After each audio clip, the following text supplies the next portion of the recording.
മഴക്കാലത്ത് മഴ നനയാൻ ഇഷ്ടമില്ലാത്തവരാരും കാണുകയല്ലോ. ഞാൻ മഴ നനഞ്ഞിട്ട് മമ്മിയുടെ വായിന്ന് വഴക്ക് കേട്ടോ.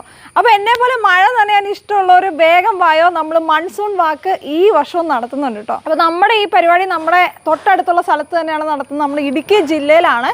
ഇടുക്കി പാറമട ടു ചെപ്പുകുളം എന്ന ബ്യൂട്ടിഫുൾ ലൊക്കേഷനിലേക്കാണ് നമ്മൾ നടക്കുന്നത്. 10 കിലോമീറ്റർ ഒന്നും പോകുന്ന പോലും അറിയത്തില്ല കേട്ടോ. അത്രയും ഫീലാണ് ഈ യാത്രയ്ക്ക്. അത് മലയും പുഴയും കുന്നുകളും പുല്ലുമേടുകളും എല്ലാം കണ്ടാണ് നമ്മൾ പോകുന്നത്. അപ്പോൾ കൊച്ചു പിള്ളേർ തൊട്ട് വലിയ ആളുകൾക്കും എല്ലാം പാർട്ടിസിപ്പേറ്റ് ചെയ്യാൻ പറ്റുന്ന അടിപൊളി പരിപാടിയാണ്. എല്ലാവർക്കും അടിച്ച് പൊളിച്ച് എൻജോയ് ചെയ്ത് പോവാം. അപ്പോൾ കഴിഞ്ഞ വർഷം പങ്കെടുത്തവരെല്ലാം ഭയങ്കര നല്ല അഭിപ്രായമാണ് പറഞ്ഞത്. എല്ലാവർക്കും ഒത്തിരി ഇഷ്ടപ്പെട്ട്. ഈ വർഷം വെയിറ്റിംഗ് ആണ് അവരൊക്കെ വരാൻ വേണ്ടിയിട്ട്. ഈ ഒരു ഗോൾഡൻ ചാൻസ് നിങ്ങൾ ഒരിക്കലും മിസ്സാക്കരുത് കേട്ടോ. ഉച്ചയ്ക്ക് നല്ല നാടൻ ഫുഡ്, അടിപൊളി ഫുഡ് ഉൾപ്പെടുത്തിയിട്ടുണ്ട്. അതോടൊപ്പം അടിപൊളി കാഴ്ചകളുമാണ്. വെറും 500 രൂപ മാത്രമേ ഉള്ളൂ രജിസ്ട്രേഷൻ ഫീസ്. ഈ വരുന്ന 13-ാം തീയതിയാണ് കേട്ടോ ഈ ഒരു സംഭവം നടക്കാൻ പോകുന്നത്. എത്രയും വേഗം നിങ്ങൾ ബുക്ക് ചെയ്തോളൂ. ബുക്ക് ചെയ്യാൻ വേറെ പരിപാടികളൊന്നുമില്ല. താഴെ കൊടുക്കുന്ന കോൺടാക്ട് നമ്പറിൽ വിളിച്ചാൽ മതി.